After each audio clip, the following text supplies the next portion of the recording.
Some national analysts have some interesting takes on Alabama heading into the 2025 college football season. Let's see what they're saying.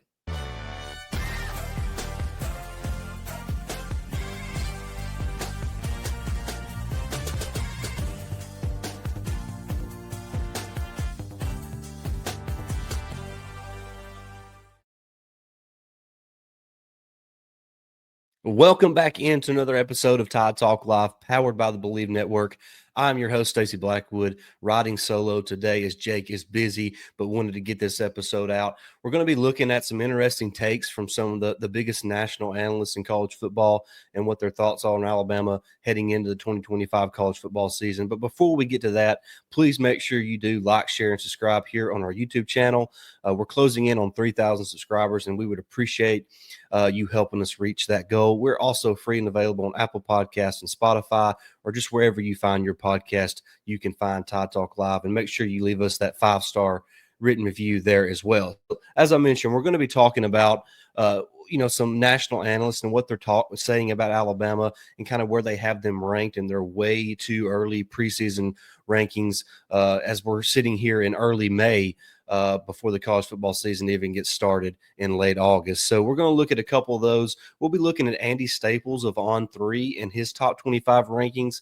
And then also we'll look at Joel Klatt's rankings, Joel Klatt from Fox, and see where he has Alabama ranked as well. And we'll start with Andy Staples. And, he has Alabama ranked they're inside the top 10. You're going to see that both these guys have Alabama ranked inside the top 10. And we'll start with Andy Staples, and I'm going to try to get this pulled up where you can actually see their rankings as well. Hopefully you can see that. And you see Andy Staples, he has Alabama there ranked at number 7, just ahead of the Georgia Bulldogs, which is pretty interesting. He actually has Alabama ranked as the second best SEC team here in his post-spring top 25 rankings. It's really hard to argue with anything there ahead of Alabama. All those teams were in the college football playoff last year. All of them returned some talent, not everybody, but they do return a lot of talent. And so it's hard to really argue Alabama coming off a 9-4 season. That was really kind of disappointing if we're being honest. He does have them ranked inside the top 10 there at number 7 ahead of the Georgia Bulldogs. Some interesting thoughts there, though, looking around that ranking. Florida inside the top 10, Illinois inside the top 10. You see Auburn there at 13, South Carolina at 12. It's interesting that Auburn is ranked ahead of LSU. We'll see how that plays out this year. But Alabama there at number 7, I think that's pretty fair considering the roster, considering what happened last year, especially what we saw to end the season against Michigan there in the bowl game. Very disappointing loss there. But, a lot of returning talent on defense and some key pieces back on the offensive side of the ball as well. So hard to argue where Andy has Alabama ranked, in my opinion. But I do think Alabama is deserved to be inside the top 10 from a roster talent standpoint alone.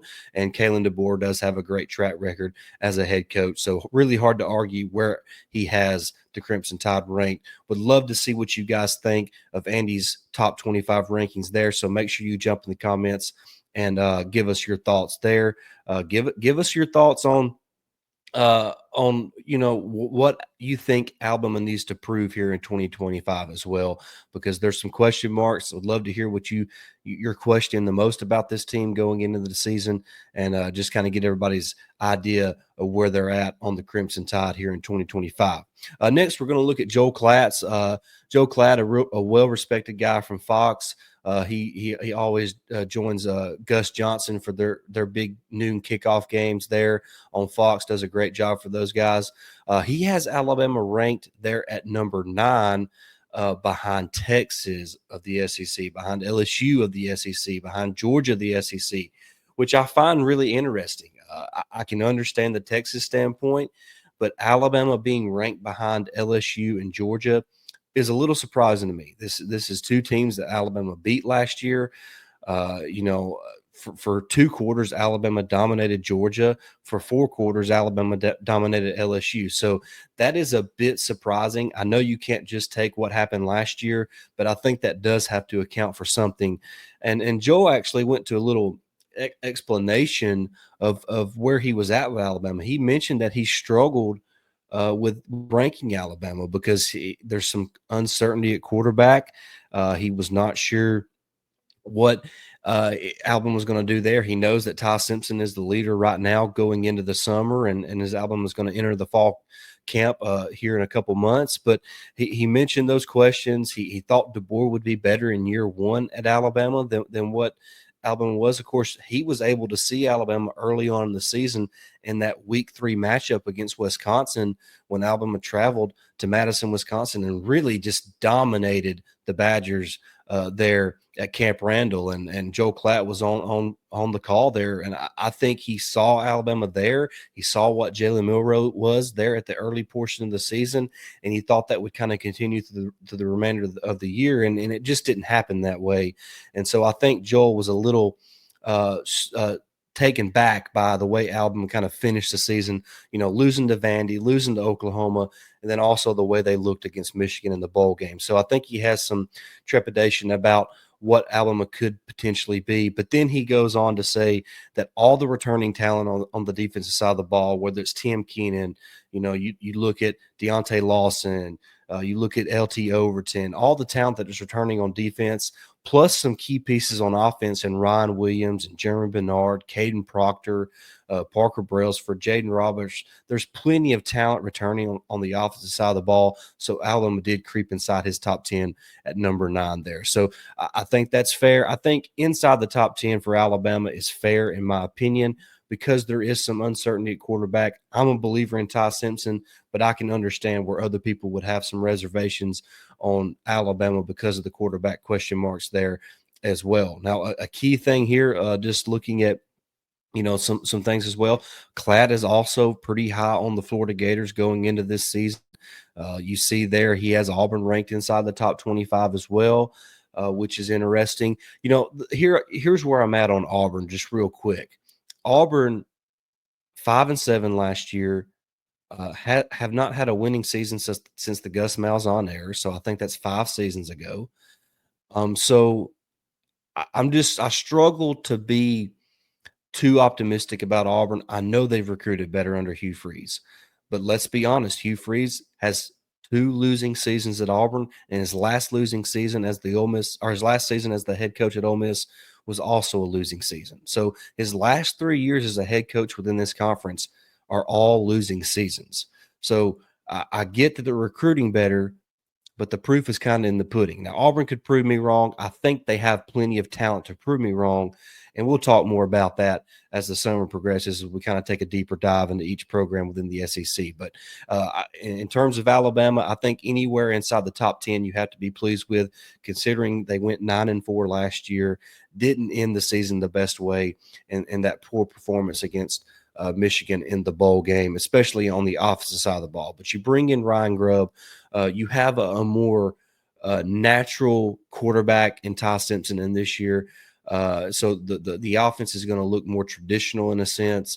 Not that Ty Simpson can't make plays with his leg, but there's going to be more passing concepts for Alabama in 2025, and I feel confident that they're going to get back on track and look more conventional on that side of the ball. And as I mentioned, the defensive side of the ball is really talented on all 3 levels, whether it's the defensive front, the linebacker group, or that secondary. You have to like what Alabama has coming to that side of the football in 2025. And like we'll talk more about that depth and that talent as the summer progresses. Speaking of that, Jake and I have some great content scheduled to release throughout the summer months. We're going to have a show dropping here in a few days where we're talking about the Alabama schedule in general for 2025, but we're going to take a deeper look at who the top 5 opponents are for Alabama this upcoming season, which is going to be a really fun episode, and we look forward to hearing what you guys think of that as well. Before we wrap it up, please make sure you are subscribed to the channel here on YouTube. As I mentioned earlier, we are closing in on 3,000 subscribers, so help us reach that goal. We also are free and available on Apple Podcasts and Spotify, Amazon Music, just wherever you find your podcast, you can find Todd Talk Live, which is powered by the Believe Network. And we do appreciate all the support that you give us. Make sure you follow us on Twitter, Instagram, Facebook. We're also on TikTok, where we upload a lot of TikTok videos there where we pull from our long format videos and make some shorts and reels and stuff like that. And we post them to all our social media platforms. So make sure you check us out there as well. Just search Tide Talk Live and you can find us on all those platforms. And we really appreciate all the support we've received so far. It's been a lot of fun kind of getting back into the groove of things after our 9-month hiatus from doing the show, and all the support that we received so far has been really great, and we just appreciate that so much. But that's going to wrap up this episode of Tide Talk Live. Please subscribe to the channel, smash that like button, hit that bell notification so you get notified anytime we do upload new content. Like I said, we're going to be doing 2 or 3 shows a week throughout the summer months. And then once the season rolls around, we'll have a good, kind of lineup of what we're going to do throughout the week as well. And we make sure you are in line with that. Thank you guys so much for watching. Jump in the comments. Give us your thoughts on both Andy Staples' ranking and Joe Klatt's rankings, and where you think Alabama should be ranked there in the preseason rankings. I know it's really early. I know it's early May, but it's never too early to talk about preseason rankings and where you think the Crimson Tide should be when those start rolling out. So, guys, thank you so much for watching. We'll be back real soon. Like I said, our next show will be on the 2025 schedule. Give us some ideas of what you would like for us to talk about there in the comment section as well. We'd love to discuss things. We'll be planning some live shows where you can be joining in the chat as well, and we would love to interact with you in that way. But make sure you are subscribed to the channel. Thank you so much for watching. We'll see you soon. Roll Tide.